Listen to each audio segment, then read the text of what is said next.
Ya lo vieron a la entrevista central de Primera Hora, el matutino, por Teleimpacto, Canal 22 y el 52. Y para nosotros es un placer inmenso volver a tener a un gran amigo y sobre todo en este día, en este 6 de marzo, 81 años después del nacimiento de José Francisco Peña Gómez Cuesta Curi. Sí, realmente queremos de una vez darle los buenos días a nuestro amigo personal de muchos años, Fafa Tavera, quien es para mí y para Genchi una de las personas que más puede hablar de lo que fue el legado en vida y después de muerto Bien. del doctor Peña Gómez. Buenos días, Fafa.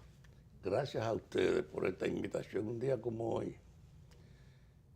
Y mientras venía aquí y esperaba en los vehículos la posibilidad de llegar, porque es una vaina por la mañana, escuchaba como en todos los programas hoy, el tema de Peña Gómez está vigente. De diversos ángulos la gente lo tiene. Y yo me preguntaba, ¿y por qué es que Peña Gómez fue tan querido y admirado por la base de la población? Porque no ha habido un político después de la muerte de Trujillo, y creo que a lo mejor en toda la historia, en lo que el pueblo haya tenido más confianza que en Peña Gómez. Así es. ¿Y por qué tenía la gente confianza en Peña Gómez? Sí, porque era un negro igual que la mayoría de la gente de este país. Dos, porque era un muchacho de abajo que no venía de ninguna solvencia y se había levantado del más bajo nivel de la pobreza a ser la mayor esperanza de la gente jodida. Aquí no había fundamento para que ningún otro dirigente tuviese la confianza de la que él fue depositario. Pero también ningún dirigente había tenido encima el odio de los conservadores y los vagabundos de este país, políticos y empresarios. Peña Gómez era una representación de lo popular y además tenía una virtud que no era común. La política se ha visto como la salvación de los jodidos que pueden ganarse un espacio en la política, porque la política es lo más rentable que hay en la actividad, incluso más rentable que el narcotráfico y sin su riesgo. Y la mayor parte de la gente ve la política así. Si tú llegas, resolviste. Si tú tienes un chance, puedes invertir lo que tú quieras, pues tú lo sacas. Así tú explicas que un hombre gasta 30 millones de pesos para ser legislador. Sí, y cuando tú sumas todos los salarios y la preventa posible, tú sabes que no llega a eso. ¿Y por qué lo hace? ¿Por la vanidad solo de estar arriba? No. Por las oportunidades que representa llegar a la cima de la sociedad donde se administran los recursos y hasta la imagen de los otros. Pero Peña no enseñó eso, Fafa. Peña enseñó que para ganar una candidatura había que ir al seno de la gente, había que buscar el voto. Es que el más auténtico y querido fue Peña, porque él no se basó en ninguno de esos procedimientos para ganarse la confianza. Peña y yo nos conocimos en 1961. Es decir, yo fui su amigo personal, porque el día que él en la jornada de llevar al PRD a que lo conocieran, organizando el mitin de Salcedo, yo estaba en el parque cuando él llegó y le ofrecí mi colaboración. Y él andaba con dos personas importantes en esa época. José del Carmen Ramírez era un profesor muy buen orador y Brillo Díaz. Estaban allá los dos. Y yo le ayudé a que montaran y a prepararan el acto. Y ahí nos hicimos amigos, que después se fortaleció esa amistad porque él trabajaba en propaganda del PRD y yo del del 14 de junio. Siempre tuvimos una buena, íntima relación. Y yo lo conocí, era un tigre humilde, que no tenía aspiraciones ni la vanidad de exhibir cosas. Hasta en su gusto era un consumidor de lo natural, no era una exhibicionista, que no hacía alarde, que yo tengo en mi casa este vino. Era un hombre sencillo, de fácil acceso para la gente. Que tú andabas con él, que allí está la joven de jugando, y él iba y hacía esos 2 o 3 swings con la pelota y bateaba con la gente. Que, mira, esta es una mujer que vende en el mercado, eso lo vi yo personalmente en Pimentel, que vende en el mercado y siempre está aquí, pero está enferma. Y él fue a su casa a verla, a saludarla. Es decir, no ha habido una expresión humana de la calidad que Peña mostró. Y basado en eso, en su voluntad también de formación, porque tenía cultura. La mayor parte de nuestros políticos no leen. No leen. Ay, sí. Peña era un autodidacta de política. No solo terminó su profesión de abogado, aún siendo un sino que siempre estuvo al tanto de buscar las fuentes fundamentales de la orientación, que conocía la historia, la actualidad política, y que nunca tuvo vanidad aunque lo recibiera la reina Isabel. Yo me encontré con él en Europa en una ocasión, en Francia, y él me invitó a que lo acompañara a un encuentro con la élite cultural francesa. Y yo le dije, no, doctor, yo tengo que irme hoy. Dice, no, deja tu viaje para después y quédate aquí. Él era un hombre afable y confiable. ¿Con cuál de los benditos políticos de hoy tú puedes decir que es confiable? Porque tú no sabes cuando hablan contigo en qué sentido es que están parados frente a ti. Para darte una impresión, para decir, no hay franqueza, no hay transparencia. Y él en una época como esa fue un hombre transparente, directo, confiable. Era en esas condiciones que se basaba el hecho de que la gente lo respetara y lo quisiera. Y yo les digo, el día que él fue en el 94 a Palacio a firmar con Balaguer, él me invitó, me llamó personalmente, yo creo que tú estés conmigo allá. Y llamó a Héctor Aristi. Y en la fotografía ustedes ven que estamos detrás de él cuando está sentado con Balaguer, Héctor Aristi y yo. Y lo hacía como una expresión de ratificar su lealtad con la causa por la que él quería que estuviéramos ahí, que era por la asociación con el esfuerzo de Abril. Él sí fue un hombre confiable, solidario, y yo lo vi en varias ocasiones sin un chele y viviendo en la casa de amigos, como fue el caso del hermano de Didi Cáfaro, que vivía en la Palo Hincado 18 y Peña Gómez tuvo un tiempo allá en su casa.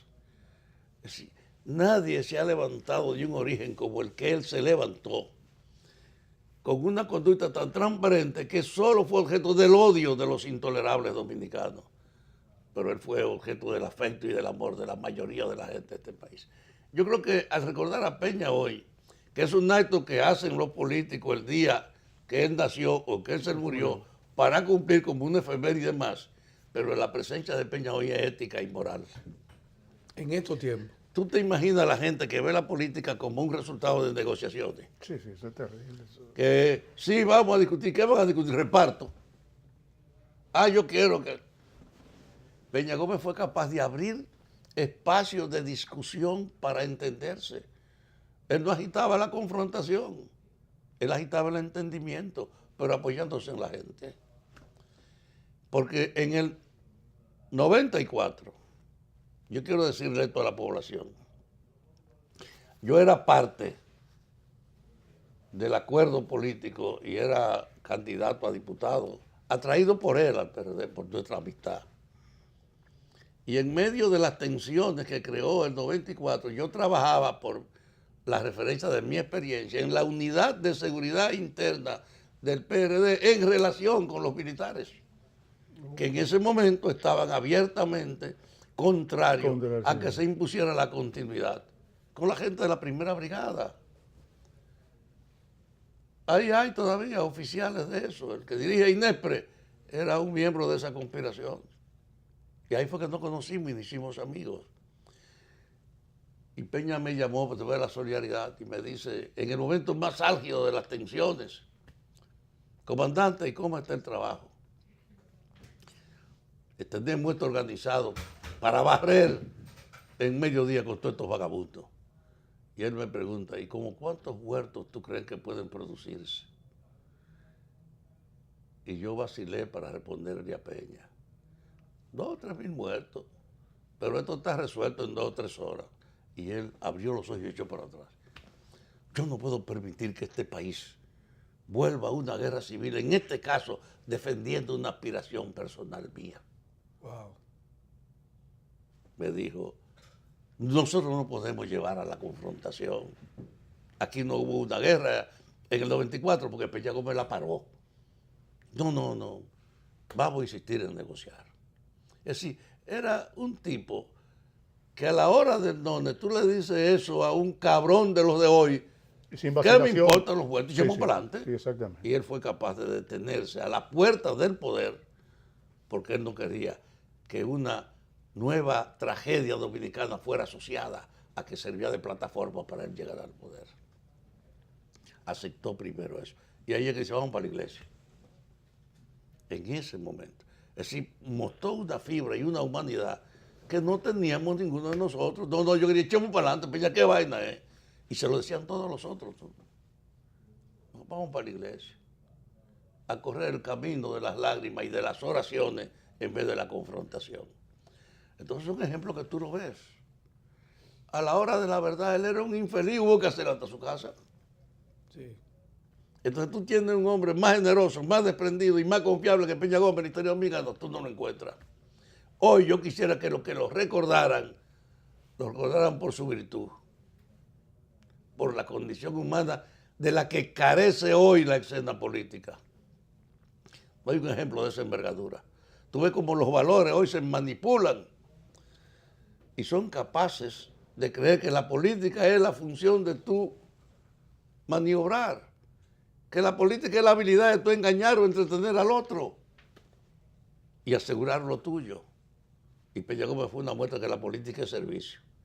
El más grande servicio que existe en la sociedad es ser político, porque tú sales a buscar el apoyo de la gente para hacerte responsable de la vida de ellos. Sí. No hay en la sociedad nada que tenga esa dimensión de tú es buscar el apoyo de la gente para decirle, yo soy responsable de la vida de ustedes y de su desarrollo y de sus hijos y de su tranquilidad.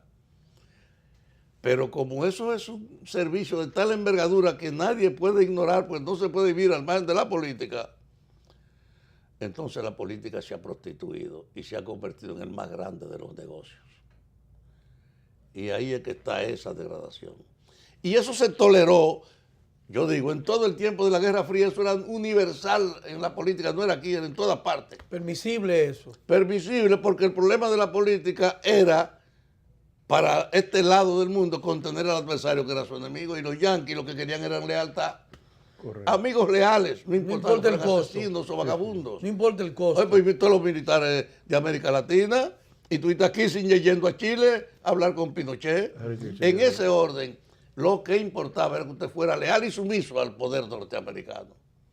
Y si era así, usted tenía a Panamá, a las Islas Vírgenes, para todos los offshore y depositar los cuartos que usted le robaba al Estado a la gente y nadie le hacía caso, porque el problema era asegurar aliados leales y a base de eso usted le permitía todo.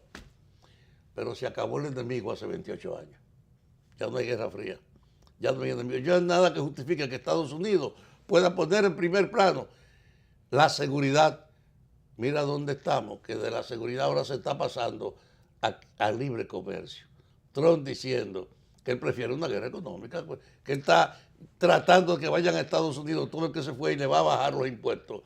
Y quiere usar ahora los recursos. Y eso lo está separando de la comunidad económica europea y del mundo, porque Estados Unidos, que no tiene la justificación política ahora de encabezar la lucha para contener a su adversario, que es el comunismo, se ha ido reduciendo y ya Estados Unidos no es el jefe del mundo que fue, porque no tiene la licencia para usar su poder militar, para usar a la CIA. Ahora tiene que responder por la actividad que en el mercado está presente, que es la competencia y la competitividad. Y los chinos se han comido la economía norteamericana. Así es. Desde luego, para que la gente no se confunda. Es bajo un fenómeno nuevo en la historia de la humanidad. Yo no encontré ninguna palabra en los textos económicos para nombrar lo que yo percibo que ha pasado y le he puesto el nombre de la interpenetración de capitales. China se abre, deja la centralidad estatal que los comunistas impusieron en sus sociedades y entonces el capital de Estados Unidos encuentra en China el mejor escenario. Y es con cuarto yanqui que en parte se han desarrollado los chinos. Los chinos, correcto. Pero los chinos han encontrado en Estados Unidos el mejor mercado para su producto. El año pasado 368 mil millones de dólares, favorable a China en el intercambio. Ellos son los que tienen la mayor cantidad de dólares en el mundo. Sí. Y en función de eso no quieren que el dólar se devalúe porque se le fuma su reserva. Así es. Estados Unidos ha encontrado el mayor apoyo para su estabilidad económica en un adversario de ayer. Sí. Y por más que quiera joder, sabe que aunque él quiera decirle a los inversionistas de China, americanos, vengan para acá que les voy a robar los impuestos, ellos no le van a hacer caso, porque ya están mejores a nivel de la rentabilidad. Hay un cambio de esa dimensión. Y ahora Estados Unidos no tiene el poder de antes, venía a hablar y dar órdenes. Aunque aquí está operando la unidad central de la CIA y de la lucha contra las drogas del Caribe, porque Puerto Rico, que es la base, se acabó. Ellos no pueden actuar como antes. Sin embargo, aquí hay muchos políticos que no se dan cuenta de eso, siguen tan sumisos y con una visión tan estrecha como antes. Sí, Tú sabes lo que es China, que está buscando a dónde invertir ahora mismo. Reunió en China a 114 o más de 110 gobiernos del mundo e invitó como observador a Estados Unidos y a Japón, porque ellos no son miembros de eso. Y le ofreció 500.000 millones de dólares para que hicieran puertos, aeropuertos y caminos, porque ellos no quieren asegurar el espacio para desplazar toda su fuerza y toda su fuerza. Que están buscando dónde gastar esos cuartos. Y vienen aquí, y aquí prefieren, porque le den unos chelitos a Taiwán, cuando los chinos querían hacer su base operativa aquí en el país. Sí, es cierto. Cuando creció el canal de Panamá, que un solo buque puede llevar 12.000 vagones de eso, uno solo. Antes los más que llegaban eran a 3.000, así que ahora hay un barco que lleva 4 puntos. 4 veces lo que llevaba. Así como usted ve en la calle que eran camiones de 6 ruedas aquí, y tú encuentras de 50 ruedas, ahora con el canal de Panamá pasa lo mismo con los barcos. Con los barcos, correcto. Entonces, con esa realidad, para Peña, si estuviese vivo, seguro que estuviera valorando eso, porque él era una gente que comprendía lo que pasaba en el mundo y lo seguía, porque era un político que estudiaba. Amplia visión. Yo quisiera, y una muestra es que en pleno Balaguer él fue en Estados Unidos, adentro de Estados Unidos, y consiguió fuerza y respaldo para condenar a Balaguer. Así es. Yo encontré ahora una foto de mi padre que vivía en Estados Unidos, tuvo que salir huyendo aquí después de Balaguer. En 1974, en un meeting donde estaba Balaguer y el senador norteamericano que siempre nos apoyaba a los presos políticos. Es decir, Peña entendía la realidad. Esa era otra virtud que él tenía, comprendía los hechos y en función de eso, él no fue nunca un lacayo. ¿Por qué fue el hombre dominicano que tuvo más relaciones internacionales? Así es. Porque entendía lo que era eso. Entonces, nosotros no hemos tenido un político como Peña, pero es un buen ejemplo ahora, por su honradez. Yo quisiera que los políticos de hoy solo pensaran en la vocación de servicio de Peña, no en el oportunismo de medir su éxito por lo que pueden robarse. Él luchó por la transparencia y por la igualdad, representando a los de abajo. Y él nunca le tuvo miedo a los de arriba, aunque tuviera mucha decencia tratándolo. Es decir, nosotros no hemos tenido un hombre de la calidad humana global de Peña Gómez. Y en el PRM, Fafa, Batalla, el PRM está... ¿Se piensa de esa manera? El PRM es parte de la desintegración de la herencia de Peña. Sí. Porque tuvimos que salir del PRD ante la descomposición y el absurdo de que quien releva políticamente a Peña, que Miguel Vargas, creía que esa era una extensión de su propiedad y no tenía ninguna otra visión, que era la negación de Peña, a tal grado que todos los que teníamos un vínculo de reconocimiento con Peña tuvimos que irnos. Y entonces ¿tú vas a repetir la organización o vas a hacer uno? No pudimos plantearnos el problema, cómo organizar el partido antes de las elecciones, porque era muy cerca de las elecciones. Y esas elecciones, lo que expresó fue el repudio a la práctica que dejábamos nosotros atrás, porque nosotros no pudimos organizarnos para las elecciones. A tal grado que Hipólito y Luis e Hipólito se repartieron la dirección y ellos fue.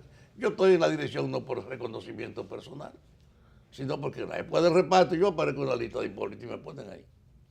Y toda la estructura fue un reparto entre 2 y 2. El error es, tuvimos que ir a las elecciones así, y mire el respaldo que tuvimos. Sí, así es. Ahora, con tiempo, necesitamos construir el partido. Podemos repetir lo que fue el PRD.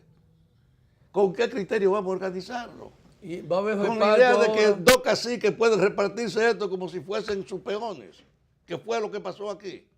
Explicable por el momento, pero no se puede justificar que en esta época 2 líderes puedan manejar sus seguidores y organizar en un intercambio concreto una estructura, porque estamos jodidos. Ahora hay un gran desencanto contra el gobierno, un gran repudio y crítica pública contra el gobierno. Y entonces, ¿hacia dónde va a mirar la gente que está harta del PRD? ¿Hacia dónde va a mirar? Aquí no hay dónde mirar que no sea hacia el PRM. Pero el PRM tiene que merecer el respaldo de la gente y pensar cómo es que yo puedo canalizar esa simpatía para enfrentar a un monstruo que tiene 20 años en el poder haciendo lo que le da la gana. y viendo incluso el descaro con lo que se gobierna aquí. Tú te imaginas, Félix Bautista se fue de la casa donde vivía en 1996 cuando Peña ganó, debiendo 2 meses en una pensión. ¿Cómo él justifica el salto descomunal que tiene en la economía? Y con tantas evidencias que él abusó de su autoridad, que le hacen un expediente, pero se lo detienen a la puerta del tribunal que debía conocerlo para que no se abriera su expediente en la Suprema Corte de Justicia. Y al exsecretario de Obra Pública, que hizo una fiesta para celebrar la información de lo que había acumulado, le impiden que su proceso sea integrado a la justicia. A los dos, con más evidencia de lo que ha sido el proceso PLDista de la corrupción, no permiten que se abran esos procesos. Entonces, a un gobierno así que usa la justicia para protegerse, que ha usado el poder para enriquecerse y administrar en su función, aunque esté lleno de contradicciones, tú no lo puedes enfrentar de cualquier manera. Y el PRM, que Ahí ahora, está el PRM. la convención del PRM, Fafa, Es verdad que existe otra vez problemas y que van a... Claro variar? que tiene que existir problemas. El problema es hacia dónde vamos. Es la primera vez que en un partido que se dice democrático, tú haces un padrón, una lista de gente. ¿Quiénes son los responsables? Aquí están. Los revisa, los ubica, se los manda a la gente para que vea si está ahí. Vienen, pero no que se responde eso. Por eso fue que tuvo que ponerse aclarándole a la gente las cosas. Ajá. ¿Tú crees que entonces 2 gentes pueden decirle, lo que hay que hacer es esto? Esto es una línea. No, no puede ser una línea porque esa es la visión del pasado. Exacto. Hoy día estamos hablando en la democracia que la gente decide y yo le he dicho, yo estaba andando el país con Félix Iglesias, que es el que promuevo, porque es el que tiene la calidad moral para conducir un partido en una construcción diferente a como hacíamos antes, porque es basada en la voluntad de los de abajo, en la organización igualitaria de la gente, no en la creación, no en el mantenimiento del seguidismo, de lo que están esperando. ¿Qué fue lo que dijo el jefe? Eso es una línea. El que hace eso tiene una vocación de cordero, Sí, así es. de ovejo. De ovejo. El que es simplemente un instrumento del que decide, no es un ciudadano. El ciudadano piensa por sí mismo y en función de lo que cree, actúa. Y es tan grave la visión distorsionada de la política que no se dan cuenta que ahora no es el problema del liderato del candidato que estamos discutiendo, es quien debe dirigir la estructura del partido, que va después a hacer un congreso para definir la política, para que no sea la voluntad de los jefes la que decida, para hacer un congreso que ponga claro por qué luchamos y cómo nos vinculamos con la gente, que le da valor a la voluntad de la gente. Y después de eso que va a decir, ¿quién es el que puede encabezar este proceso? Pero por la práctica, por el continuismo de ayer, están actuando hoy Luis e Hipólito, con la idea del pasado, de que creen que ellos dan una orden cuando expresan su simpatía. Hipólito ha dicho, no, yo estoy defendiendo a mi hija, pero yo no tengo ninguna oposición a que la gente piense y vote por lo que quiere. Y a Luis ha tenido que decir él, frente a ese hecho, que lo que él plantea es simplemente su simpatía, como tiene todo el mundo derecho al proponer a Paliza. Lo dice por arriba, pero por abajo, mire, coño, esta es la línea, por aquí no se me salga. Y eso es una prostitución de la democracia. Eso es una manipulación de la política y eso está pasando adentro. Yo he estado en el interior, aunque sea una sola voz, diciéndole, eso es una prostitución de la política. Y el daño va a ser La democracia es que usted decida. No es verdad que usted tiene que estar... Y si usted acepta que el otro piense por usted, no se queje, porque usted es un borrego. Es un borrego. Dicho a la gente, no, el es un ejercicio borrego. democrático que cada quien plantee lo suyo. sí. Y aquí hay mucha gente entonces que no quiere estar en mala con los jefes. Y tienen una dualidad interior, yo lo he visto. Sumisa. Yo estoy contigo, pero no puedo decirlo porque Sí, esto así pasa es, con sí, el sí, otro. así es, sí. Y eso no es la democracia. La democracia es que podamos darle forma a este ensayo, 520,000 personas inscritas para elegir hasta el jefe de una zona, de un municipio, de un distrito, a los dirigentes que va a tener ahí, que no van a ser puestos porque te lo mandó el jefe, sino porque la voluntad de ustedes lo escoja. Así es. No permitan que eso se prostituya. Es el primer ensayo. La única vez que un partido ha hecho eso. Nosotros iniciamos una ruptura con la práctica política de la sumisión para hacer prevalecer la voluntad de la gente en la construcción de su propio aparato. ¿Es un desafío? Sí, pero yo creo que es el mejor homenaje a Peña Gómez, es nosotros ser leal y consecuente con luchar porque la democracia no sea simplemente una palabra, sino el ejercicio de la gente. Imagina que después de eso, no es como se hace en la campaña, que tú escoges 4 o 5, te hacen un proyecto y tú lo presentas, este es el proyecto de programa. Eso se acabó.